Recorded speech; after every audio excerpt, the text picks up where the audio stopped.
Hi, all. You might see in my bio that I was, for a brief time, a reporter at the Chicago Tribune back in the early 90s.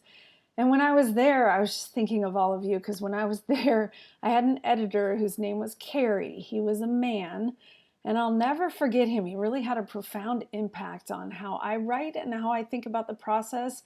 When I would finish writing a story, and back then we had these huge computers, obnoxiously big, and I don't even remember because there was no internet. Somehow I would send it and it would get over to his computer, and then he would holler at me, very gruff, like he'd have his head down and he'd just yell my name, put his hand up in the air, and I'd have to walk across the newsroom, which in and of itself was kind of embarrassing, go over and stand behind him, and he'd say, "Watch, we're going to go through this."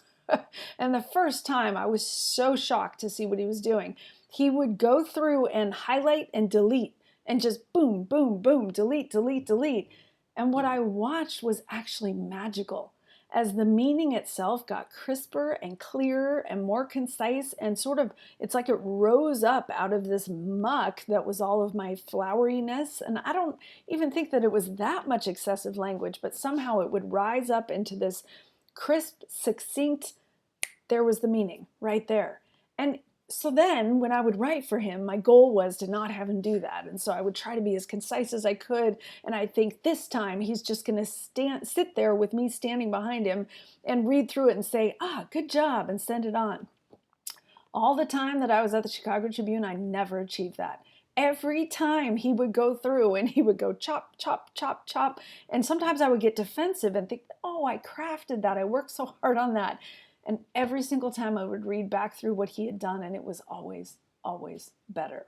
So I'm going to give you a little bit of encouragement. My encouragement is that what I love from hearing the videos from you in the discussion forums is that I get to hear how you speak. Now, I know some of you might write it out beforehand. That's completely fine.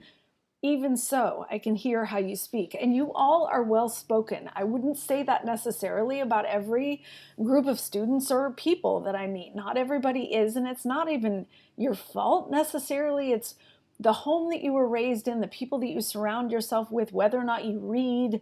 There are lots of different factors that affect whether or not we speak in complete sentences, the complexity of the sentences that we use, that kind of thing. So all of you are well spoken. And so all it becomes is first giving you the confidence to just sit down and get it out there, which you've all done, and then the confidence to go back through and know how to punctuate your own language, and to do what Carey used to do for me, which is to trim, trim, trim until you get down to the nugget of what you're actually trying to say.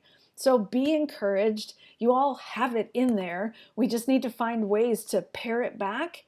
And I want you just hyper conscious of, I've said it again and again and again, of what your purpose is. And it's not just, I want university credit, but what for that particular submission or assignment is your purpose. I believe that I deserve, and I want you to feel that way, university credit for this experience because here's how it might equate to the university classroom. Not just because you want a free ride or because it was such an amazing experience that you want some kind of, gift for it, but because you yourself see a way that it could translate to the university classroom. So that's what I want you thinking about, is that's the challenge here. We've said this a couple times before already. It's taking life experience and translating it to academic university classroom experience. It doesn't always translate well. So I don't want you to be disappointed too if you end up getting not as many credits as you might think something's worth. What that professor is going to be thinking through is, have I ever taught this before? Would I ever potentially teach this in a college classroom? And on occasion, there are things that simply don't match. So I'm watching for that, and I will give you a heads up if I see something that you're intending to submit that probably would not qualify. Of course, I will tell you. So everything that you're working on so far does, and then we just need to, number one, focus on your purpose. Know your purpose very, very well. Be confident in your purpose. That will come through in the language that you choose, the words that you choose, the punctuation that you choose. And number two is audience. We've said this again and again. Now, you can't absolutely know who they are. You can't picture who they are, but there are some markers of a faculty person at George Fox University that you can trust in. And so, how do you communicate to them in a way that wouldn't make someone defensive, wouldn't make someone wonder what the heck it is you're talking about? And my biggest goal to help you with is that the language that you choose, because we're trying to keep it very concise, this is not about longer, longer, longer, not at all.